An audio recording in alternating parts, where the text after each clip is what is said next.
isang namayan tayo sa isip at sa puso ko. Ikaw sila, ako lahat tayo'y magkakapamilya. Tara na, isang namayan.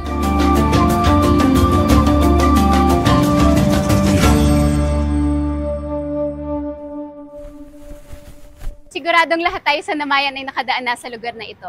Kasalukuyang tahanan ng iba't ibang mga negosyo. Alam niyo ba na ang lugar na ito ay isa sa pinakatanyag na puntahan ilang dekada na ang makalipas? Tara, alamin natin sa Know Thy Kingdom. Hi! Ako si Maria Raimundo. Yung iba tawag sa akin Marie, Mary. 10 kaming magkakapatid. Ako yung pinakabunso. 7 yung babae, 3 lalaki.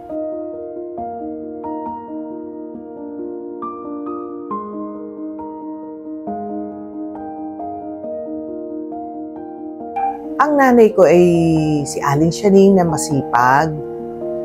Ang tatay ko naman ay si Mang Pepe na tubong Santa Ana.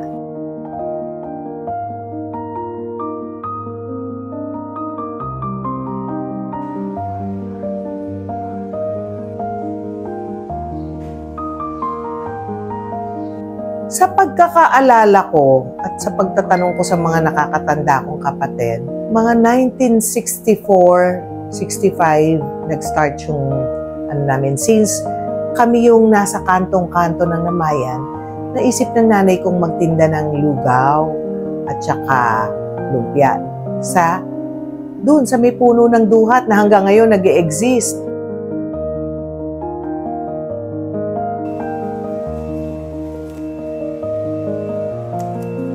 Maraming kumakain since katapat namin yung PhilRock at saka yung terminal ng mga jeep.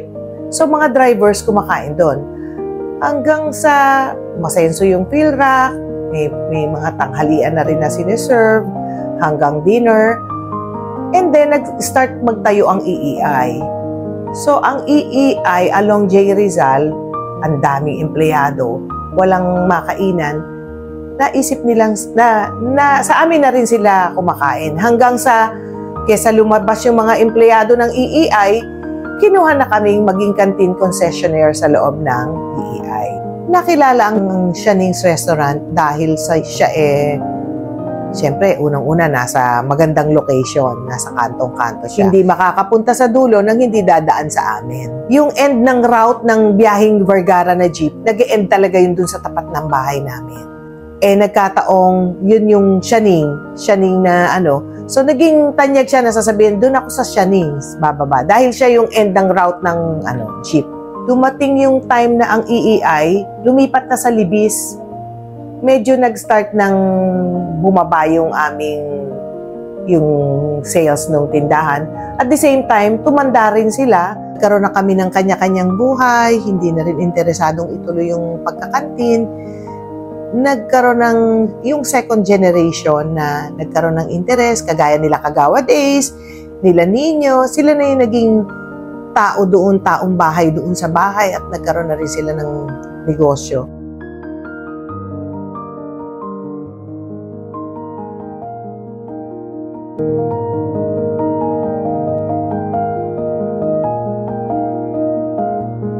Namayan ko, namayan ako.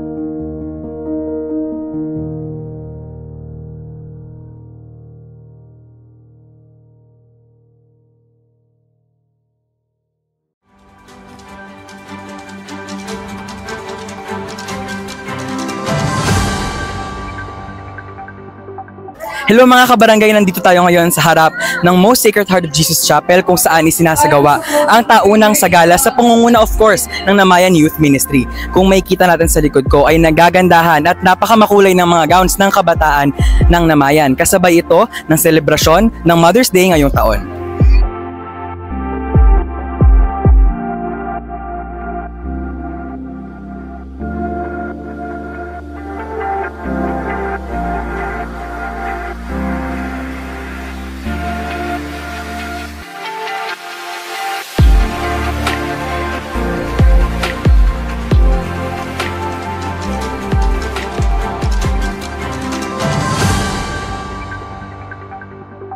Magandang araw po at Happy Mother's Day mga kabarangay naming nanay at mga tumatayong nanay sa kanilang mga anak-anakan.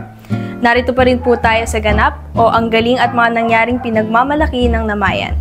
On this special episode, makakasama po natin ang isang bigating guest. Isa po sa mga ina whom I look up to, a mother of 6 and a grandmother of 7. Siya po ay ang ating two-termer city mayor, incumbent vice mayor, at ang ina ng lungsod ng Mandaluyong.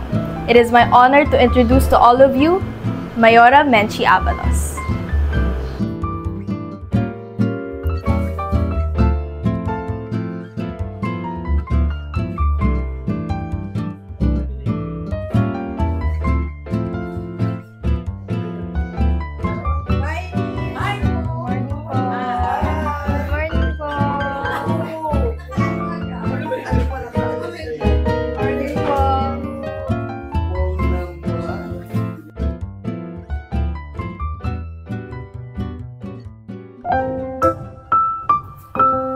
Halika na, sino sasakay?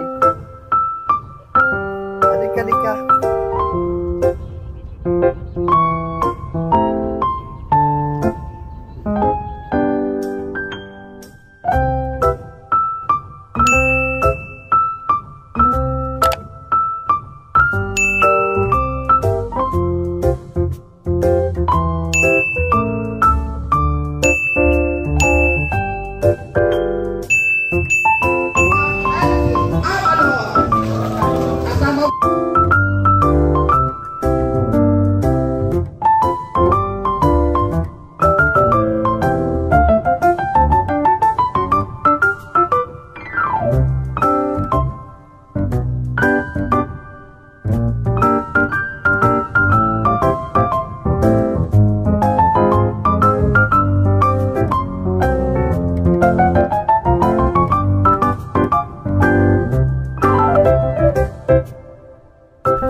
Mayora, simulan na po natin yung Q&A. So, Do I look fresh pa ba? yes po. Kahit na galing na tayo dun sa nasunugan?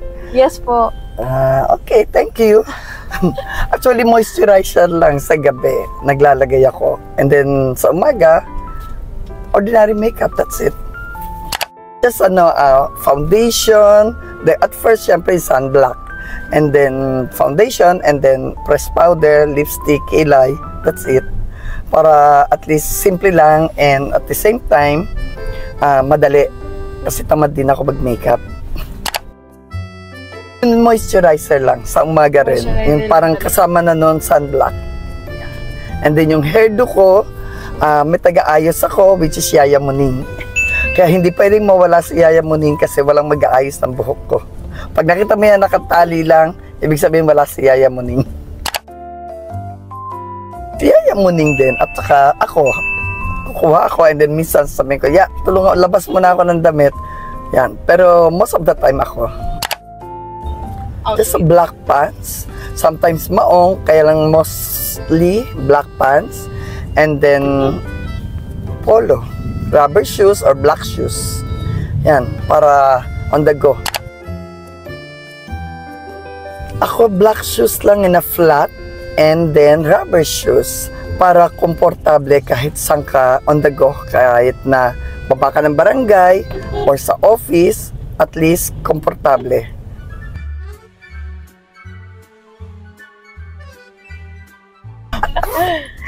Anyway, cellphone, of course, di ba? May pouch ako dito. Ang laman niyan, of course, sunblock. Kailangan mag-add ka, lalo na pag nasa labas, nagdadagdag ako ng sunblock, lipstick, and what is this? Tawag dito? Lip balm. Lip balm. And lotion. May candy rin. Yun. So, of course, my wallet, alcohol. Ito medyo mas komplikado. Meron akong eco bag, para pagka, just in case mamili, all kinds of, ang tawag niyan, yung mga, pag nahihilo, yan, gamot uli, sa sikmura, anting-anting ko, which is my prayer, ano pa, ID, ID. Ayun, yun. That's it. That's my bag. Dito tayo sa rooftop ng office. Okay, nandito. Dito.